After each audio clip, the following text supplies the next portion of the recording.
कैसे हैं आप लोग? आई होप कि बिल्कुल घर जैसे हैं। नहीं है तो आदत डाल लीजिए, जीवन में छोटी बड़ी समस्याएं तो आती ही रहती है। आज के इस वीडियो में हम लोग बात करने वाले हैं एसएसटी के जितने भी इंपॉर्टेंट क्वेश्चन है जो पिछले साल पूछे गए हैं और जो इंपॉर्टेंट है आने वाले एग्जाम के लिए इंपॉर्टेंट है, उन सभी क्वेश्चंस को इसमें हम लोग पोस्टमार्टम करने वाले हैं। ठीक है ना? जैसा कि आप जानते हैं ऑफलाइन में जो स्टूडेंट पढ़ते होंगे हमको पता ही है। और दूसरी बात है, हम लोग का ऑफलाइन क्लास सर्वोत्तम क्लासेस के नाम से, सर्वोत्तम इंस्टीट्यूट के नाम से चलता है महेंद्रू पोस्ट ऑफिस के पास। ठीक है ना?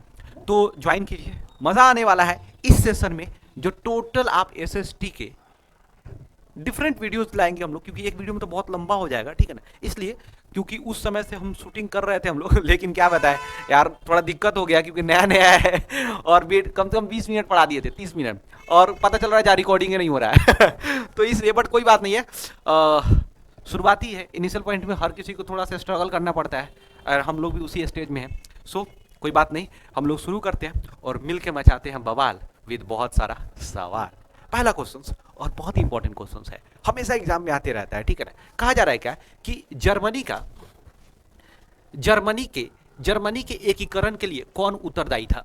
जर्मनी के एकीकरण की जब बात करेगा कि जर्मनी के एकीकरण के लिए कौन उत्तरदायी था, तो बहुत ही सिंपल सवाल है कि जर्मनी की जब बात किया जाएगा तो बिस्मार्क बड़ा स्मूथली इन सब कुछ जानता होगा बहुत पहले से। ठीक है ना? बट इससे रिलेटेड कुछ क्वेश्चंस हम लोगों को देखना होगा। इससे रिलेटेड क्वेश्चन क्या आता है, क्योंकि स्मार्ट स्टूडेंट वही होता है जो लकीर का फकीर, स्टेरियोटाइप नहीं बनना है तुम लोगों को यार।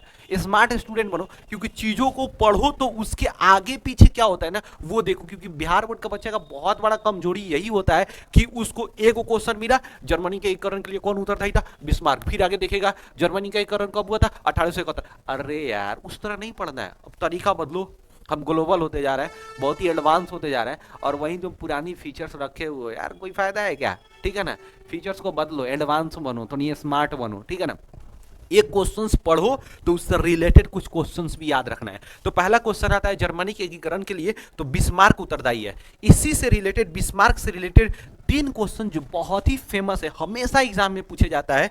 पहला ये कि बिस्मार्क रक्त एवं लौह नीति का अवलंबन किसने किया था? रक्त एवं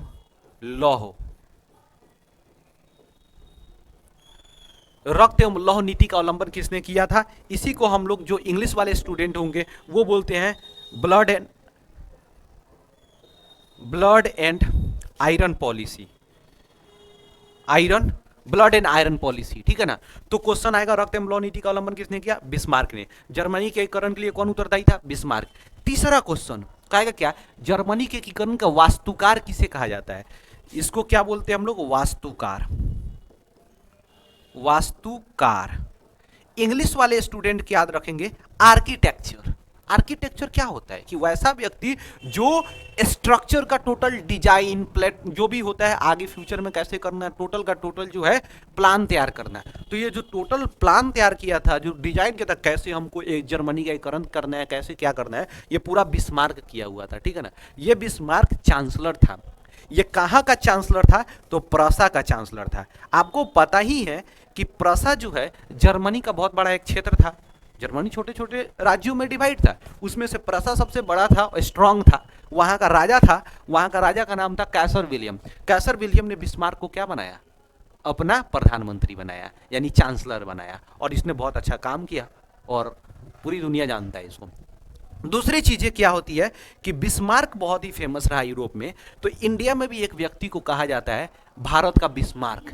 भारत का बिस्मार्क किसको कहा जाता है? तो याद रखिएगा सरदार वल्लभ भाई पटेल को कहा जाता है। भारत का बिस्मार्क किसको कहा जाता है? सरदार वल्लभ भाई पटेल को। एग्जाम में बिल्कुल एकदम स्मार्ट स्टूडेंट की तरह पढ़ना है। चलिए हम आगे चीजों को थोड़ा सा देखते हैं और समझते हैं। देखिएगा दूसरा क्वेश्चन क्या कह रहा है कि फ्रैंकफर्ट की संधि कब हुई थी? हम जितना क्वेश्चन लाए ना, हमको पता है आप लोग पढ़े होंगे, याद भी होगा, लेकिन ये वीडियो आप लोग के ना बिल्कुल अलग दिखेगा। जो यूट्यूब पर बार बार लोग पढ़ाता है ना, उससे लाख गुना आपको अलग कंटेंट देंगे। जब एग्जाम में बैठिएगा तब मजा आएगा आपको। तो पहला क्वेश्चन तो जैसा कि आप जानते हैं हमेशा की तरह 1871 फ्रैंकफर्ट की संधि हुआ था। अब क्वेश्चन आएगा इस संधि के तहत किसका एकीकरण हुआ था? तो जर्मनी का एकीकरण। अब क्वेश्चन हमेशा एग्जाम में आएगा कि जर्मनी का एकीकरण किस संधि के तहत हुआ था? तो फ्रैंकफर्ट की संधि के तहत हुआ था, ठीक है ना। फ्रैंकफर्ट जो है जर्मनी में एक शहर है, वहीं पर ये क्या हुआ था, एकीकरण हुआ था। तो क्वेश्चन आएगा कि ये एकीकरण किसके किसके बीच में, सॉरी संधि किसके किसके बीच में हुआ था। तो याद रखिएगा जर्मनी के बीच में हुआ था और फ्रांस के बीच में हुआ था, क्योंकि आपको पता ही है 1870 में क्या होता है, एक वॉर लड़ा जाता है जिसको कहा जाता था, जिसको कहा गया सेडान का युद्ध। क्या कहा गया, सेडान का युद्ध। सेडान का युद्ध किसके किसके बीच में हुआ था, तो प्रसा और प्रसा और फ्रांस के बीच में हुआ था। प्रसा की तरफ से कौन मेन था, आपको पता ही है, बिस्मार्क था, और उधर से देखिए तो फ्रांस था, ठीक है ना। दोनों के बीच में हुआ लड़ाई और ये युद्ध खत्म होता है, फ्रांस हारता है और 1871 ईस्वी में ये क्या होता है, संधि होता है। तो आई थिंक ये आप समझ गए, ठीक है ना। आगे हम लोग थोड़ा सा समझते हैं, देखते हैं चीजों को। नेक्स्ट क्वेश्चन है, इटली और जर्मनी के एकीकरण के विरुद्ध निम्न में से कौन था। तो इटली और जर्मनी के एकीकरण के विरुद्ध में यानी कौन ऐसा राज्य है यानी देश है जो चाहता था इटली और जर्मनी का एकीकरण नहीं हो। तो याद रखिएगा ऑस्ट्रिया था। ऑस्ट्रिया ही एक ऐसा राज्य देश था जो नहीं चाहता था कि इटली और जर्मनी का एकीकरण हो, क्योंकि इनका बोलबाला बहुत था यूरोप में, ठीक है ना। और ये हर जगह पे ये लोग अपना मतलब एक तरह से कहे तो डोमिनेंस बना के रखे हुए थे, अपना कब्जा करके रखे हुए थे। तो ऑस्ट्रिया से रिलेटेड क्वेश्चन आता है पहला कि ऑस्ट्रिया का राजधानी कहाँ है। तो ऑस्ट्रिया का राजधानी है वियना। वियना ऑस्ट्रिया कहाँ राजधानी है मेरे भाई, वियना है। दूसरा क्वेश्चन ये आता है कि जो ऑस्ट्रिया का चांसलर था वो कौन था। अब देखो ऑस्ट्रिया का चांसलर एक ही तो नहीं होगा, वो बदलते रहा है, लेकिन एक जो था सबसे ज्यादा फेमस था, बात समझे कि नहीं होता क्लास का एक सबसे अलग बच्चा जो बहुत ही फेमस रहता है, किसी क्लास का नाम धरो तो सबसे पहले इमेज उसी बच्चा का आता है। उसी तरह जब हम ऑस्ट्रिया का चांसलर कहते हैं ना तो सबसे पहले आता है मेटरनिक। कौन आता है, मेटरनिक। मेटरनिक मेटरनिक ठीक है ना, ऑस्ट्रिया का चांसलर मेटरनिक था, ठीक है ना। दूसरा क्वेश्चन हमेशा आता है कि मेटरनिक युग, ये सब क्वेश्चन जितना बता रहा है ना सब एग्जाम में पूछा हुआ है, इसलिए भाई इस जितने भी क्वेश्चंस है ना इग्नोर नहीं करना है, नहीं तो एग्जाम में बैठेगा ना तो तुम्हारा इग्नोर हो जाएगा, समझेगा नहीं।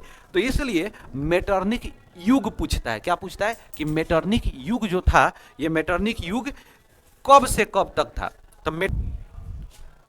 तो आपको पता ही है मेटरनिक युग वगैरह ये सब चीज दिमाग में रखिएगा, ठीक है ना। मेटरनिक युग 1815 से 1848 ईस्वी, ठीक है ना, एग्जाम में ये पूछता है क्वेश्चंस। दूसरा क्वेश्चन ऑस्ट्रिया का चांसलर कौन था, तो मेटरनिक बहुत फेमस था। दूसरा बात करेगा ऑस्ट्रिया का राजधानी कहाँ होता, वियना होगा। वियना सम्मेलन कब हुआ था या फिर वियना कांग्रेस पूछेगा, क्योंकि ऑस्ट्रिया का राजधानी वियना में 1815 में एक सम्मेलन किया गया था जिसको क्या कहा गया था, वियना सम्मेलन, Vienna Congress,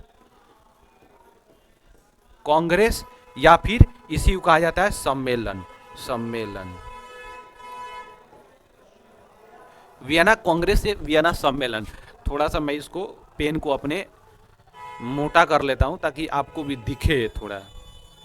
okay now it is right.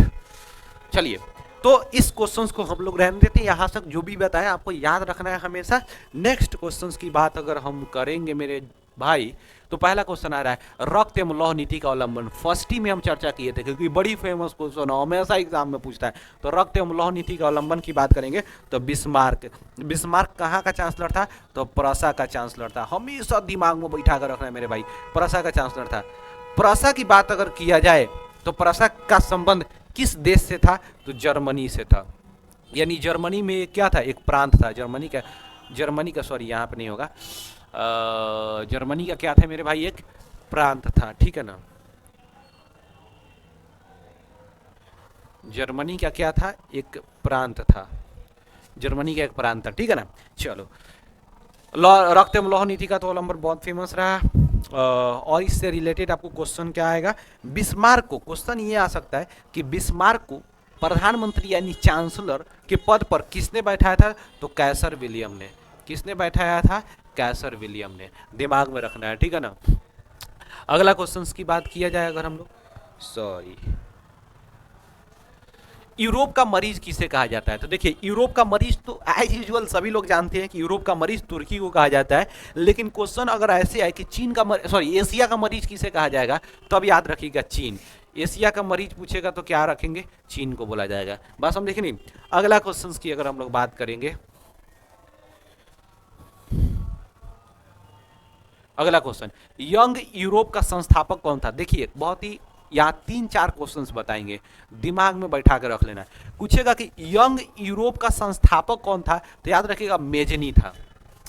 अब मेजनी ने 2 संगठन का स्थापना किया, 3 हालांकि किया था 3 संगठन का स्थापना, बात समझे कि नहीं, लेकिन 2 बड़ी फेमस है, एक तो यंग यूरोप और एक था यंग इटली। एक था क्या? Young Italy. Young Italy. तो यंग यूरोप का जो स्थापना किया था 1834 में, और यंग इटली का जो स्थापना किया था 1831 में। और एक और था फ्रेंड्स ऑफ इटली।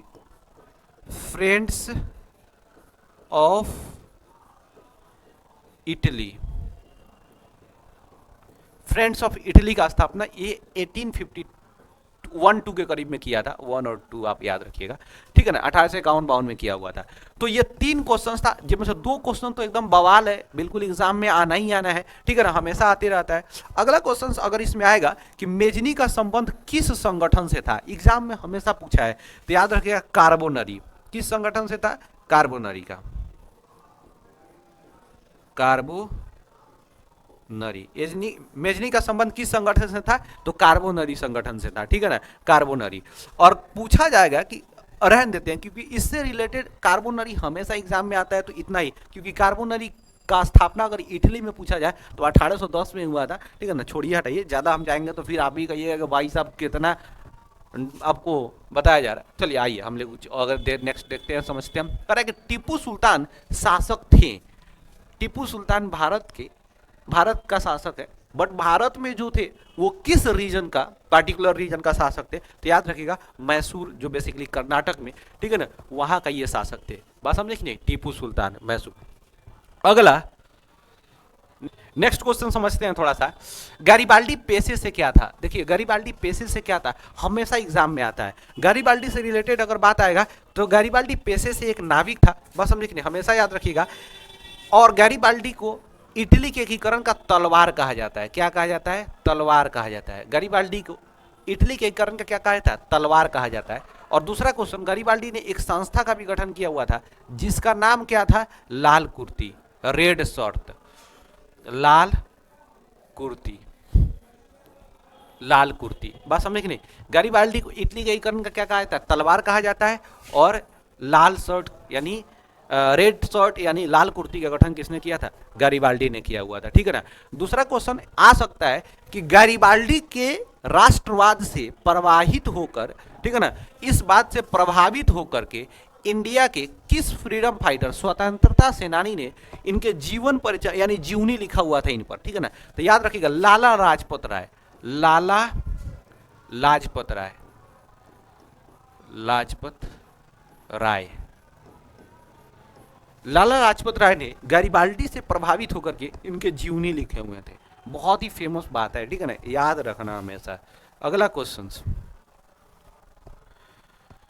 जर्मन राइन राज्य का निर्माण किसने किया था? बहुत ही फेमस क्वेश्चन है, हमेशा एग्जाम में आता है। जर्मन राइन राज्य का निर्माण नेपोलियन बोनापार्ट ने किया हुआ था। किसने किया था? नेपोलियन बोनापार्ट ने। क्वेश्चन आएगा कब किया था?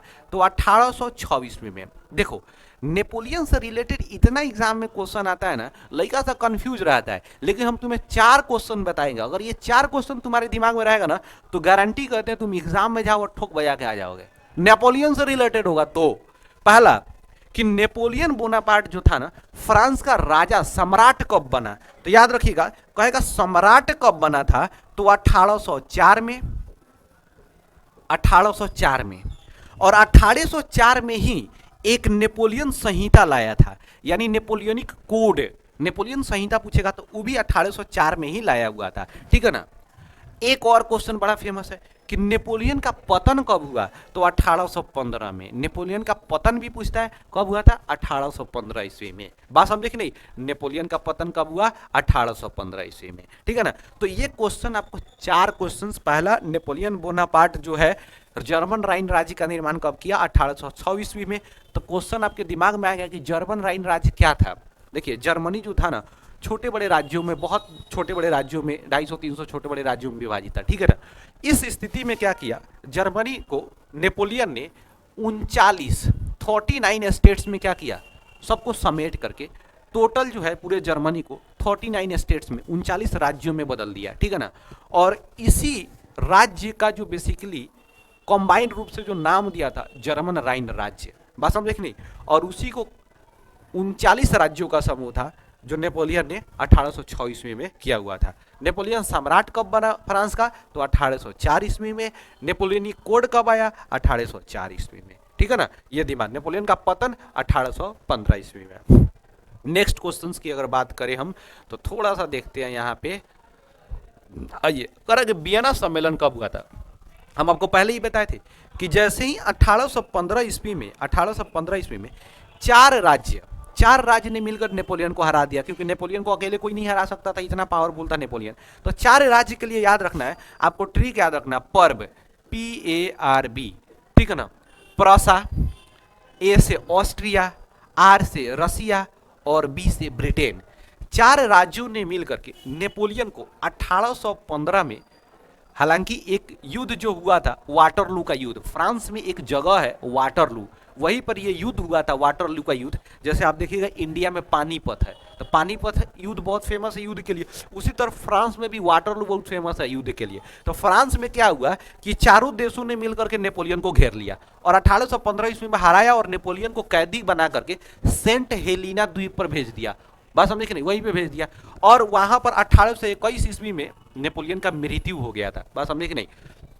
तो पहला कुछ, तो वियना सम्मेलन में जैसे ही 1815 ईस्वी में ये नेपोलियन को हरा दिया सब, तो अब उसके बाद नेपोलियन का कोई भी महाशक्ति अकेले, मतलब नेपोलियन तो हार गया। अब नेपोलियन में इस सब को टक्कर देने वाला कोई नहीं था, क्योंकि पूरे यूरोप में अगर बात करेंगे, पूरे यूरोप की अगर बात करेंगे तो ये जो है प्रूसिया, ऑस्ट्रिया, रसिया और ब्रिटेन के अलावा अगर कोई अगर इसको टक्कर दे सकता था तो अकेले नेपोलियन दे सकता था, ठीक है ना।